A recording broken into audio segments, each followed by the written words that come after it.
झालं तुझ्या मनासारखं? मी तुला म्हणायचे ना कायम की आपलं सत्य एक ना एक दिवस जगासमोर येईल म्हणून. झालं तुझ्या मनासारखं? ह्या गोष्टीची भीती वाटत होती म्हणून मी गाणं न गाण्याचा निर्णय घेतला होता ग. जर तू माझ्या निर्णयाला पाठिंबा दिला असता तर आज ही वेळ नसती आली आपल्यावर. मम्मा बस तारा, बस. तू अजूनही मलाच दोष दे. ही वेळ माझ्यामुळे नाही आली आहे. आजवर मी सगळं व्यवस्थित सांभाळलं होतं. यापुढेही सांभाळलं असतं ना? हा, सांभाळलं असतं. पण आज या सारंग आणि जगन्नाथने माझ्या पाठीत वार केला. यांनी सोडणार नाही मी यांना. Stop it. आता पण तू दुसऱ्यांना दोष देत बसलीस. बंद कर यार. आता तरी तुझे डोळे उघड आणि बघ हे सगळं करून काय फायदा झालाय तुझा. कोणी आहे का तुझ्या सोबत? कालपर्यंत त्या जयंतीला हाताशी धरून हे सगळं रचलंस ना तू. ती तरी आहे का तुझ्या सोबत? गेली ती निघून. आतापर्यंत हा खोटेपणा करताना ज्या ज्या माणसांना तू सोबत घेऊन आलीस ना कोणीच नाहीये तुझ्या सोबत. फक्त मी आहे इथे तिच्यावर तू कायम लहानपणापासून तुझी निर्णय लादत आलीस. पपेट सारखं खेळवत आलीस. अन्याय करत आलीस. मी हे फक्त तुझ्यासोबत या क्षणात. अन्याय केलाय मी तुझ्यावर? काय चुकीचं बोलले ग? तू अन्यायच करत आलीस माझ्यावर. तुझी जीभ कशी चढत नाही हे सगळं बोलताना. आई आहे मी तुझी. हे सगळं सगळं सगळं तुझ्यासाठी केलं. सोम काय नाही केलं मी हिच्यासाठी? काय नाही केलं? प्लीज. काय चाललंय तुमच्या दोघींचं? आता काय उपयोग होणार आहे हा वाद घालून? संपलंय आता सगळं. इतकी वर्ष जे खोटं तुम्ही सगळ्यांपासून लपवत होतात ना ते आता जग जाहीर झालंय. तुमच्या दोघींचं पितळ उघडं पडलंय आता. काय उपयोग होणार आहे आता वाद घालून? जे सत्य आहे ना ते काही केल्या बदलता येत नाही. तारा तू तर काही बोलूच नकोस. तुझ्याकडून अशा वागण्याची अजिबात अपेक्षा नव्हती माझी. प्रेम आहे ग माझं तुझ्यावर. विश्वास ठेवला होता मी तुझ्यावर. तुला नाही वाटलं मला एकदा येऊन सांगावं? काय काय प्रॉब्लेम काय होता? जरा तुझ्या नवऱ्यावर विश्वास ठेवावा असा नाही वाटला का तुला? बोल ना. मला माफ करा.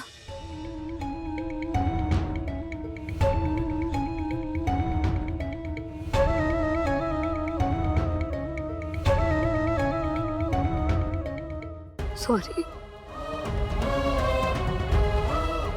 मला माफ करा. मी चुकले. मी तुम्हा सगळ्यांची खोटं वागले, खोटं बोलले. एवढं मोठं सत्य लपवलं तुमच्यापासून. पण विश्वास ठेवा माझ्यावर. मी मुद्दाम नाही केलं. असं नाईलाज होता. मी विठुरायाच्या साक्षीने भैरवीबाईंना शब्द दिला होता. ज्या विठुरायाची मनोभावे आराधना केली त्याच्या साक्षीने दिलेला शब्द मोडण्याची हिंमत नाही झाली माझी. पण विश्वास ठेवा माझ्यावर. मला कोणालाही अंधारात ठेवायचं नव्हतं. असा हेतूच नव्हता माझा. सावली, तुझ्यावर विश्वास आहे. स्वतःला दोष देऊ नकोस. तुझी काही चूक नाही आता.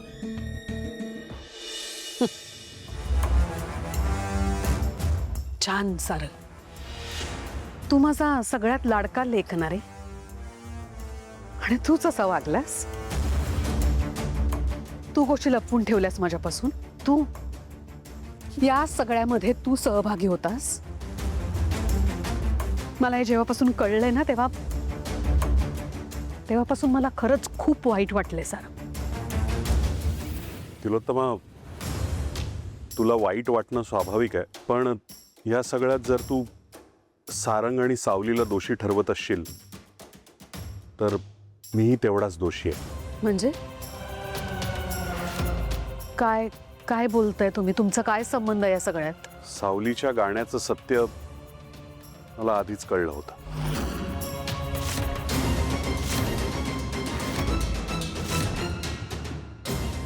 मला नाही कळते. कधी कधी?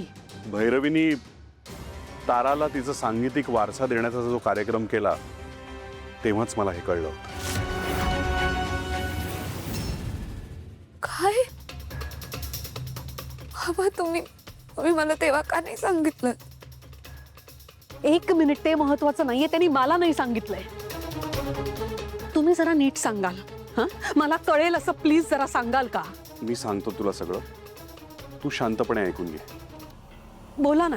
तुला आठवतं त्या दिवशी आपण त्या कार्यक्रमात होतो, सारंग बाहेरगावी होता आणि तेवढ्यात मला सारंगचा फोन आला म्हणून मी तिथनं बाहेर पडलो. हो बरोबर. हॅलो अरे नेटवर्क नाहीये इकडे. हॅलो बाबा, बाबा आवाज येतोय का? हा हा हा, बोल बोल बोल. तरी वाट मी पाहिन एकलीच राऊळाच्या अंधारात राहीन, एकलीच राऊळाच्या अंधारात राहीन.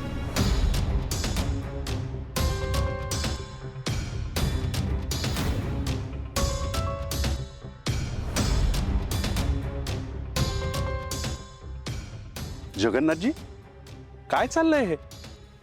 ताराच्या नावानं सावली आणत आतीये? हा सगळा काय प्रकार आहे? सांगतो चंद्रकांतजी, तुम्हाला मी सगळं सविस्तर सांगतो, तुम्ही शांत व्हा.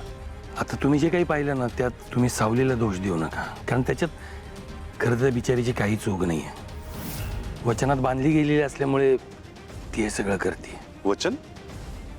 असं कुठलं वचन आहे ज्याच्याकरता सावली एवढा खोटारडेपणा करतीये? सांगतो सांगतो काय.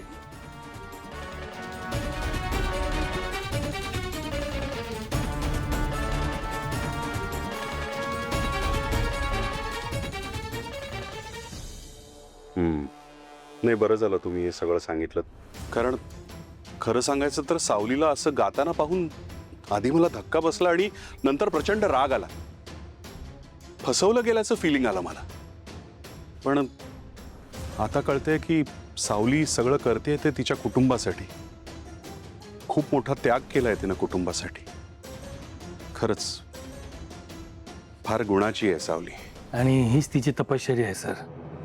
आणि मला असं वाटतं की ती भंग करण्याचा अधिकार आपल्याला नाही. मग चंद्रकांतजी, मी ह्या आधी पण तिला हे सगळं तू थांबव असं बऱ्याचदा सांगितलं, पण शब्दात अडकलेली असल्यामुळे ती म्हणाली की नाही, मी हे पुढे असंच चालू ठेवणार. हे तिचा हा निर्णय चुकीचा आहे, मान्य आहे, पण त्यामागची भावना चुकीची नाही आहे. म्हणून आपण त्या भावनेचा आदर करावा असं वाटतं. छान. म्हणजे तुम्ही दोघांनी सत्य माझ्यापासून लपवून ठेवलं. नाही पण तुम्ही सारंगला सगळं काही सांगितलं हो ना? का असं का केलं असेल तुम्ही? तुम्हाला मला विश्वासात घेऊन मला सगळं सांगावं असं नाही का वाटलं? तुमचं आणि जगन्नाथजी, तुमचं सुद्धा हे सगळं वागणं ना मला अजिबात आवडलेलं नाहीये, पटलेलं त्याहूनही नाहीये.